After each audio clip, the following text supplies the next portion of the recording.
Time for another board game review, and this time we have the game Brew. This was sent to me by Pandasaurus Games and is designed by Stevo Torres. In Brew, players must choose how to use element dice, either to take back control of as many seasons as possible in an area control game, or to procure goods at the local village in a worker placement game. Recruiting woodland creatures and brewing potions can help offset chance die rolls, or create an engine to help you tame the lands. Let me show you how to play. So in Brew, you and your friends will place dice strategically to gather potion ingredients, gain control of forests, and train helpful creatures with magical powers. The player with the most victory points at the end of the game wins. There are 4 rounds in the game. At the start of each round, all players roll all 6 dice in their dice pool. Each player has 4 colored forage dice and 2 white element dice. Then players take turns in clockwise order until everyone has run out of dice. At the end of the round, players claim forests that they control and then perform cleanup steps to start the next round. Once you have rolled your dice, they are locked in until the end of the round. You do not get to re-roll them until the start of the next round, unless you use a power to re-roll them. We'll get into that later. So, on your turn, there are 3 steps. You must place 1 dice from your dice pool. You may brew 1 potion from the market, and you may drink 1 potion from your hand. Those steps can be in any order. So, to place a die, let's say I take this one. I can place it on a forest symbol. So, if I go up, look up here, this symbol matches here. If I place a dice on a space with an ingredient, I take that ingredient, like so. Once a die is placed in a space, it is blocked. You may not place another die there, unless a power lets you. An element die can be placed on a space with any forage symbol.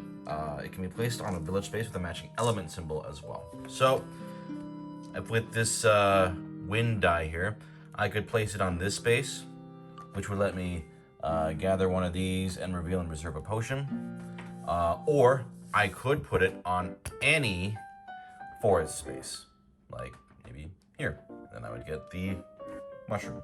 The only exception are the top 2 spaces here. On these spaces, any dice can be placed there and they can never be blocked. So as many people can go on these 2, the gather one of any ingredient space and the train any creature space. Now, I already mentioned you can gather ingredients. You can also train creatures by placing. So if I place this matching die here, and you see that sort of tusk symbol, that lets me train a creature. I can choose any one of these 4 face-up creatures and place it face-up next to my character board. Let's say I grab this one. Whenever I gather from a spring forest, I gather +1 of the ingredients shown. And go ahead and put that to the left of your character. That's now a power that's always in play. If you look at the cards up here, a lot of them have different seasons on them. Like this one is winter and summer. That's you can see by the colored halves. So depending on what forest you can interact with, this counts as both types. So let's go through some of the special actions you can do. Besides gathering ingredients and training creatures, this putting a water dice here lets you gather 1 of each ingredient. Putting a fire dice here removes all element dice from all forests. And this one, like I mentioned, you gather 1 of these and reveal and reserve 1 potion. There are also nighttime actions. We can kind of go into these. A lot of these are similar. Scorch all empty spaces in 1 forest. Gather 1 of these and train a creature. Trade 1 ingredient for 1 of these up to 3 times. So they're slightly different, but they all have different little choices you can get. Now let's talk about brewing potions. Each turn you may brew 1 potion either before or after placing your die. So first, choose a potion from the market. So let's say I pick this one. If I have the ingredients shown on the top left, I spend them, and now I have this potion, which lets me re-roll any number of my unplaced dice. Whenever a potion is brewed, you just replace a new one from the market. Once you've brewed a potion, it's kept in your hand. This is the number of victory points it's worth at the end of the game. Whether you drink it or not, it still scores those points for you. Now, we've seen these symbols before, but this is called an energy berry. Energy berries are wild ingredients you can spend as any other ingredient. So yeah, these are like little wild tokens. And they can be used to also brew potions. If an action space lets you reserve a potion, first you reveal a potion from the top of the deck. Then you can choose either the one you revealed or one from the market to reserve. If you reserve it, let's say I want to reserve this one, it goes to my next to my character board, reserved. Now only I can brew it. However, these are not worth anything to you until you finally brew them.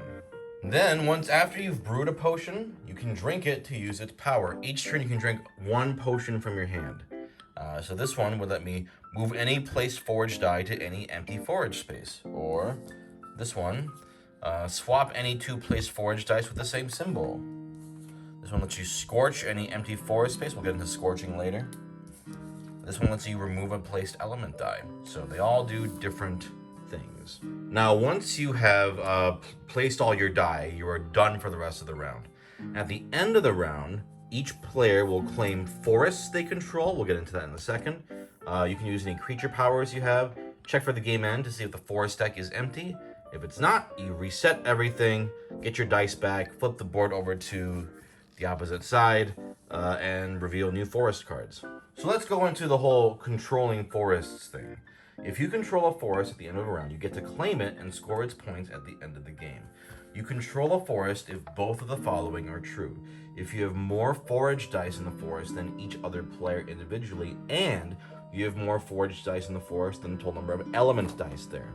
So let's take a look at this one, for example. Let's say we're trying to see who controls this forest. And in this case, there's 1, 2, let's say, one of these, and one of these. Okay. So in this case, I have more dice than each other player. I have 2, they only have 1, and I have more dice than the total number of element dice here. So that means I control this forest. I claim it, and I score those points at the end of the game, 5 points. But let's say it looked more like this, where in this case, I tie with the element dice, nobody claims it.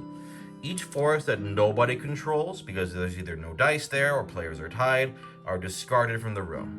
The thing about these element die is that once you place your element die, that no longer belongs to you. You only count forage dice of your color. You can use these to block spaces so other people can't go there, but they don't count towards your scoring for controlling forests. And now let's go into some element dice powers. When you place the element die, you may use the die's special element power.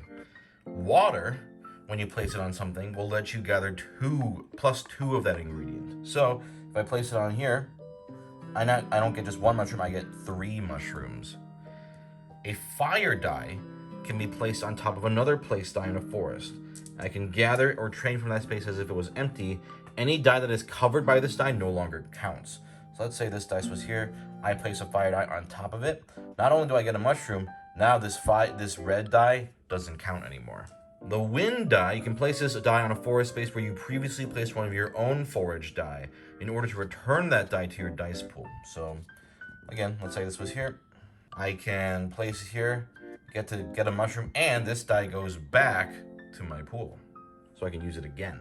Some other little rules here. With the creatures, you can only have 3 trained creatures at a time, unless you are, which character? Ren. Ren can have up to 4.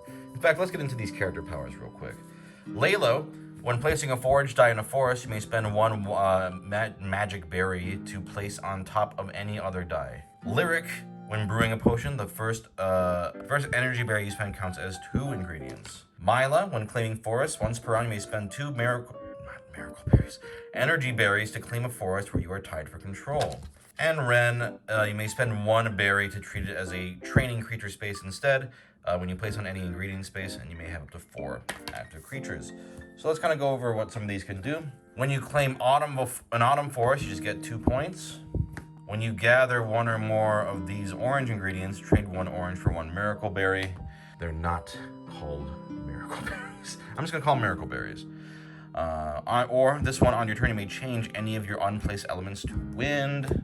And this one gives you +1 of the ingredients shown on a summer forest. So they all give you different little perks and are worth points at the end of the game as well. If you train a new creature and you already have 3, you gotta release 1 of them, which they'll still score at the end, but their powers are just no longer in play. Now, when you release a creature, if you have a forest of their type, you will score bonus points. So let's say I have this fall winter forest claimed in my collection, and I released this autumn toad. I flip it over, and now it's worth 3 points as I match it to this forest at the end of the game. And finally, one little additional rule. I mentioned scorching earlier.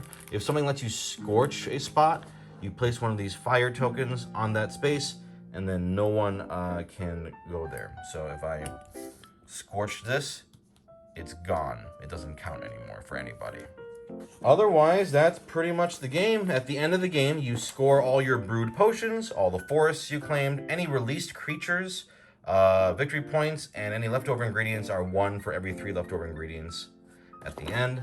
And whoever has the most points is the winner. If there's a tie, most leftover ingredients. But that's pretty much it. You roll your die, you place them, try to control forests or make potions or train creatures and get those victory points, and that's it. So I thought this game was alright. I think it looks nice. The art is well done. I really like the custom dice. The whole idea of like seasons combining together is, neat. Although I don't know if it really sticks out that much. I think one of my issues with the game is that it's a dice placement game, but you don't get a ton of opportunities to re-roll or manipulate the dice after you roll them. I mean, yes, there are potions that let you do that, but you still need to have the right ingredients to brew them. It's not a significant issue, but in a game where the area control and the season cards is so tight, it can be really frustrating if you just don't roll the right dice, and you can't even think about competing with the other players. The way you use the element dice is interesting. I do like that it can kind of negate other people's dice to give you improved effects. And there's some fun stuff you can do with the animal companions and the potions. Although personally, I wish you could use more than one potion per turn. It feels very limiting that you can't do any like cool combos. It's like only one potion per turn. I don't know. Feels a little bit of like a little limiting. Ultimately, this is a combination of 2 genres that I generally like, worker placement and area control, but I was never really enamored with how the game handled either. Again, I think it's a decent game, good presentation, the theme is unique, but I thought the area control felt a little unfair at times, because sometimes you're just fucked by the dice, and that the worker placement wasn't robust enough for me to care. It kind of felt like it was trying to be 2 things at once, and it didn't really win me over either way. But otherwise, it's okay.